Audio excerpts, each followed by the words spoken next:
नमस्कार। आज हम एक बहुत ही दिलचस्प सवाल पर बात करने वाले हैं। प्राचीन भारत का इतिहास आखिर लिखा कैसे गया? देखिए, ये कोई सीधी सादी कहानी नहीं है जिसे किसी ने एक बार में लिख दिया हो। नहीं, ये तो एक जासूसी केस की तरह है, जहां इतिहासकार को बिखरे हुए सुरागों को जोड़कर अतीत की एक तस्वीर बनानी पड़ती है। तो सबसे बड़ा सवाल यही उठता है। अगर हम ग्रीस की बात करें तो वहां हेरोडोटस जैसे इतिहासकार थे। चीन में भी शाही इतिहासकार थे जो सब कुछ दर्ज करते थे। लेकिन प्राचीन भारत में वैसी कोई परंपरा क्यों नहीं मिलती? और अगर कोई लिखने वाला नहीं था तो फिर हमें अशोक, गुप्त साम्राज्य या मौर्यों के बारे में इतना सब कुछ पता कैसे चला? है ना एक बड़ी पहेली। चलिए आज इसी को सुलझाते हैं। तो हमारी इस पड़ताल का रास्ता कुछ इस तरह रहेगा।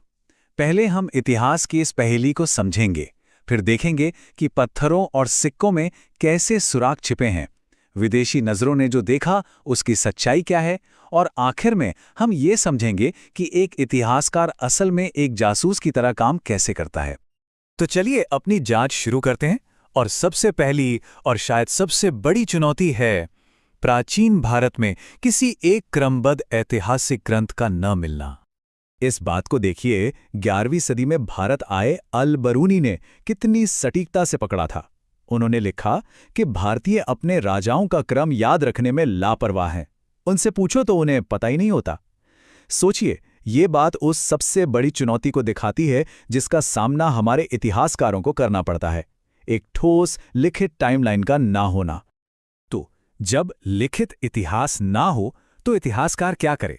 वो सुरागों पर निर्भर करता है, और ये सुराग मोटे तौर पर दो तरह के होते हैं। पहले हैं पुरातात्विक स्रोत, मतलब पत्थर पर लिखे लेख, सिक्के, पुरानी इमारतें। ये बहुत भरोसेमंद होते हैं क्योंकि इन्हें बदलना लगभग नामुमकिन है। और दूसरे हैं साहित्यिक स्रोत, जैसे हमारे पुराण, बौद्ध या जैन ग्रंथ, या फिर विदेशी यात्रियों के लिखे हुए यात्रा वृत्तांत। ये भी बहुत कीमती हैं, लेकिन यहाँ एक पेच है।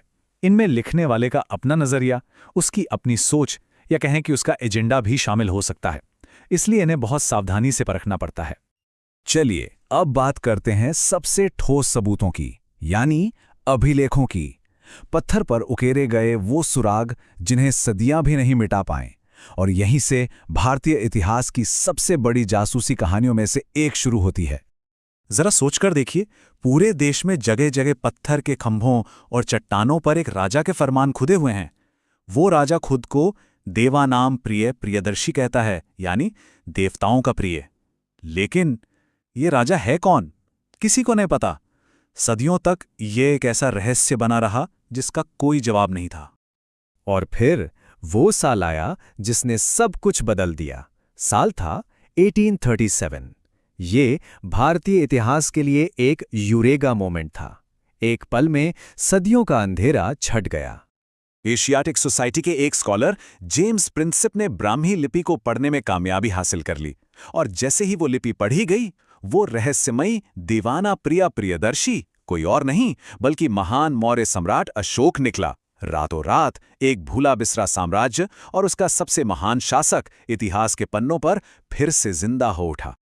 और इसीलिए मशहूर इतिहासकार डीसी सरकार ने कहा था कि प्राचीन भारतीय इतिहास के लिए अभिलेखों का महत्व बाकी सभी स्रोतों को मिलाकर भी ज्यादा है। ये बात बिल्कुल सही है। अभिलेखों से जो जानकारी मिलती है वो एकदम सीधी और सच्ची होती है। ये पॉइंट खास तौर पर नेट और यूपीएससी जैसी परीक्षाओं की तैयारी करने वालों के लिए बहुत जरूरी है। अब देखिए, कहानी और भी दिलचस्प हो जाती है। अशोक के ये अभिलेख सिर्फ एक लिपि यानी ब्राह्मी में नहीं मिले। जब हम उत्तर पश्चिम यानी आज के पाकिस्तान की तरफ देखते हैं तो वहां खरोष्ठी लिपि मिलती है, और अफगानिस्तान में तो ग्रीक और अरामाइक लिपियों का इस्तेमाल हुआ। ये क्या बताता है? ये बताता है कि मौर्य साम्राज्य कितना विशाल और कितना मल्टीकल्चरल था, उसका प्रभाव कहां तक फैला था। और फिर कर्नाटक में मिला मास्की का अभिलेख, उसने तो जैसे इस केस को पूरी तरह सॉल्व कर दिया, क्योंकि यह पहला अभिलेख था जिसमें देवानाम प्रिय के साथ साथ अशोक नाम भी साफ साफ लिखा था। तो पत्थरों पर लिखी कहानियों के बाद अब आते हैं हमारे अगले सुराग पर, सिक्के। ये महज धातु के टुकड़े नहीं हैं, ये अपने दौर की अर्थव्यवस्था का एक फिंगरप्रिंट होते हैं, एक तरह का इकोनॉमिक फिंगरप्रिंट। और सिक्कों को समझने के लिए हिस्टोरियोग्राफी का कॉन्सेप्ट समझना बहुत जरूरी है। हिस्टोरियोग्राफी का मतलब है इतिहास कैसे लिखा जाता है, इसका अध्ययन। सवाल सिर्फ ये नहीं है कि क्या हुआ, सवाल ये भी है कि हमें कैसे पता कि क्या हुआ। और इस फील्ड में डीडी कोसांबी का काम मील का पत्थर है। उन्होंने ही हमें सिखाया कि सिक्कों को सिर्फ राजा महाराजाओं के नाम और तारीख के लिए नहीं, बल्कि उस दौर की अर्थव्यवस्था को समझने के लिए कैसे इस्तेमाल किया जाए। इसका एक बेहतरीन उदाहरण गुप्त काल में मिलता है। हम जानते हैं कि गुप्त राजाओं ने बड़ी संख्या में सोने के सिक्के जारी किए थे, लेकिन जब इतिहासकार स्कंदगुप्त के समय के सिक्कों को देखते हैं तो एक अजीब बात नजर आती है। सिक्कों की गिनती तो बहुत है, मतलब सिक्के बहुत ढाले गए, लेकिन जब उनकी क्वालिटी, उनके सोने की शुद्धता जांची जाती है तो पता चलता है कि उसमें भारी मिलावट है। तो डीडी कोसांबी ने तर्क दिया कि सिर्फ सोने में मिलावट का मामला नहीं है, ये एक बहुत बड़े आर्थिक संकट का सबूत है। इसका मतलब है कि साम्राज्य की तिजोरी खाली हो रही थी। हो सकता है रोमन साम्राज्य से होने वाला व्यापार ठप पड़ गया था, जिससे सोने का आना बंद हो गया। मतलब एक छोटे से सिक्के की जांच करके कोसांबी ने एक पूरे साम्राज्य के आर्थिक पतन की कहानी बता दी। यही है असली हिस्टोरिकल इन्वेस्टिगेशन। अच्छा, अभिलेख और सिक्के तो हो गए। अब आते हैं हमारे तीसरे तरह के सुराग पर, यानी विदेशी यात्रियों के लिखे वृत्तांत। ये जानकारी का खजाना तो होते हैं, पर इन पर आंख मूंदकर भरोसा करना खतरनाक हो सकता है। इसका सबसे क्लासिक उदाहरण है मेगास्थनीज, जो चंद्रगुप्त मौर्य के दरबार में एक यूनानी राजदूत था। उसने अपनी किताब इंडिका में दो बड़ी मशहूर बातें कहीं। पहली कि भारत में दास प्रथा यानी स्लेवरी नहीं है, और दूसरी कि भारत में कभी अकाल नहीं पड़ता। सुनने में तो बहुत अच्छा लगता है ना? पर सवाल वही है, क्या मेगास्थनीज की ये बातें सच थीं? जवाब है बिल्कुल नहीं। हमारे अपने स्रोत जैसे कौटिल्य का अर्थशास्त्र साफ साफ बताते हैं कि मौर्य काल में दास भी थे और अकाल भी पड़ते थे। तो फिर मेगास्थनीज ने गलती क्यों की? शायद इसलिए कि उसने भारत को अपने यूनानी चश्मे से देखा। भारत में दास प्रथा वैसी नहीं थी जैसी यूनान में होती थी, तो वो उसे समझ ही नहीं पाया। और यहीं एक इतिहासकार के लिए सबसे बड़ा सबक छिपा है। किसी भी एक गवाह पर पूरी तरह यकीन मत करो, हमेशा क्रॉस चेक करो, हमेशा दूसरे सबूतों से मिलान करो। तो इन सब सुरागों को देखने के बाद हम अपने अंतिम पड़ाव पर पहुंचते हैं। तो एक इतिहासकार काम कैसे करता है? बिल्कुल एक जासूस की तरह। स्टेप 1, घटनास्थल से सारे सुराग इकट्ठे करो, यानी जितने भी स्रोत मौजूद हैं उन्हें जमा करो।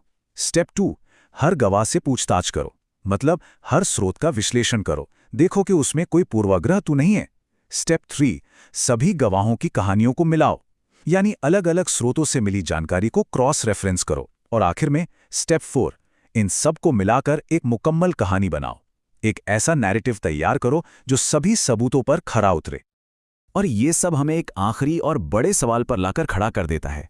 जब कोई एक बनी बनाई कहानी मौजूद ना हो, तो क्या इतिहासकार का काम सिर्फ तथ्य इकट्ठा करना है, या फिर उसका असली काम उन बिखरे हुए टुकड़ों को जोड़कर उस सच को दोबारा जिंदा करना है जो वक्त की धूल में कहीं खो गया था?